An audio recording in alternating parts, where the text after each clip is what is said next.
You wake up tomorrow, your phone buzzes. Before your eyes even open, emails, messages, a calendar packed with meetings.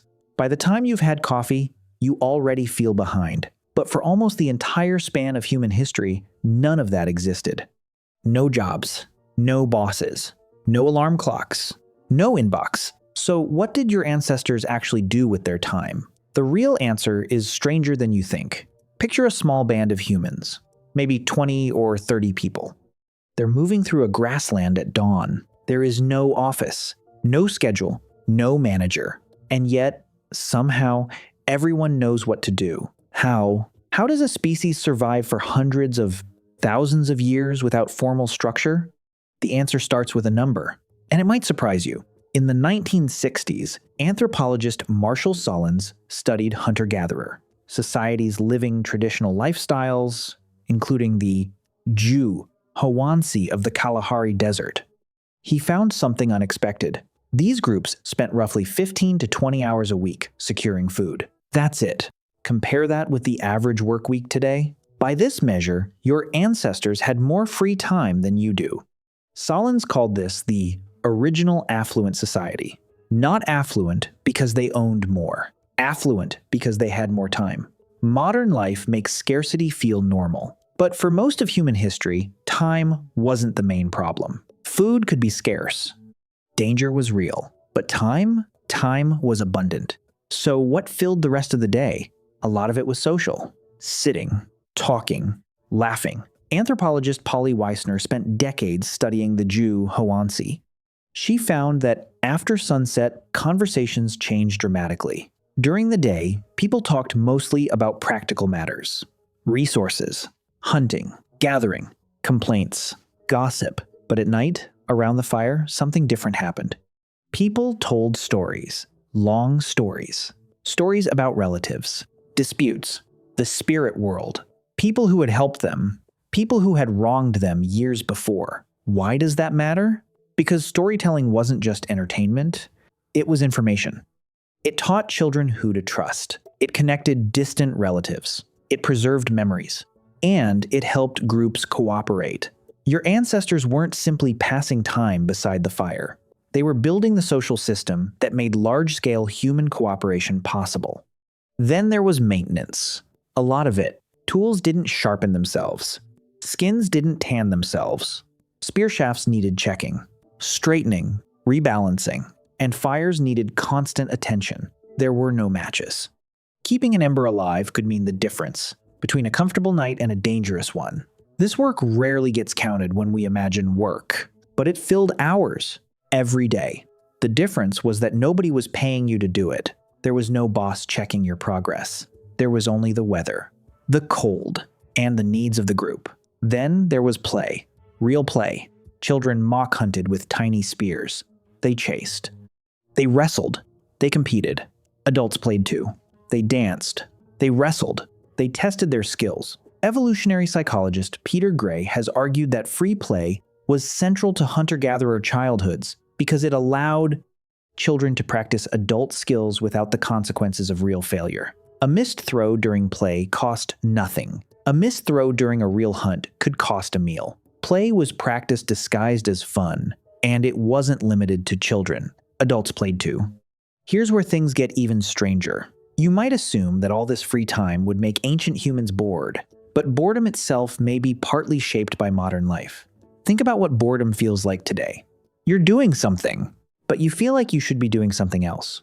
You're not productive enough. You're wasting time. You should be working. Your ancestors had far less reason to think that way. There was no productivity metric, no inbox, no calendar reminding you that you're behind, no expectation that every hour needed to produce something. The day simply unfolded, and whatever filled that day was what the day was for. But this doesn't mean their lives were chaotic. They had structure. It just came from somewhere different. The land. Plants ripened at certain times. Animals migrated. Seasons changed.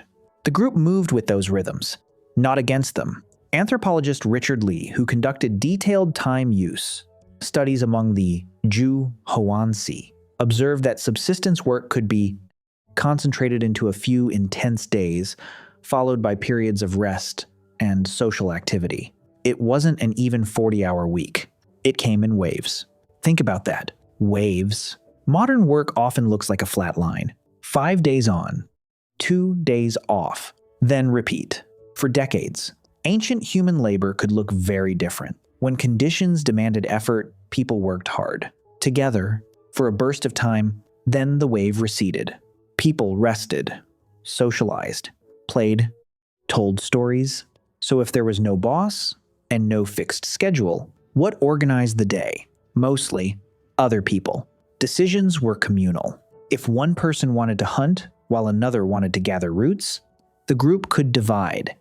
Some went one way, others went another. Then they reconvened later. There was no manager assigning tasks. There was negotiation, habit, experience, and a deep knowledge of who was good at what. The band's economy depended heavily on reputation and relationships rather than formal hierarchy. You contributed because people noticed and remembered. If you didn't, this creates an uncomfortable mirror for modern life. You might spend 8, 9, or even 10 hours a day working. Sometimes for an employer you'll never share a meal with, producing something you may never see the final use of. Your ancestors spent a fraction of their time securing food, and much of the rest with people who actually knew them. Which version sounds more exhausting? Of course, it's tempting to romanticize this. We shouldn't. Life without jobs wasn't paradise. Hunger happened. Injury could be devastating. Infant mortality was extremely high. Modern medicine changed everything. Nobody is suggesting you trade your grocery store for a spear, but the idea that humans are naturally built for constant, structured labor is much harder to defend. For most of our evolutionary history, life involved bursts of effort, then rest. Social connection, play, unstructured time. Modern work flattened that rhythm into something very different. And that mismatch might explain a feeling you've had but never quite named. Modern exhaustion isn't always physical. Sometimes it's the absence of the things that used to fill an ancient day. Storytelling became scrolling. Communal decisions became top-down assignments. Waves of effort and rest became one long, predictable line. Your brain still carries some of that older rhythm.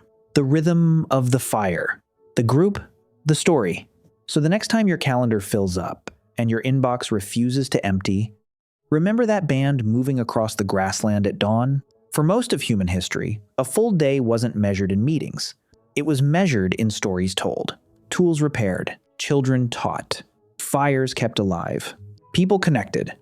Somewhere underneath the version of you checking your phone before your eyes are fully open, there is still a version of you built for that older rhythm. The real answer to what ancient humans did all day isn't idleness, and it isn't endless struggle. It was something in between. A life shaped by people, nature, effort, rest, and time. Something modern life may have quietly taken from you. One meeting at a time.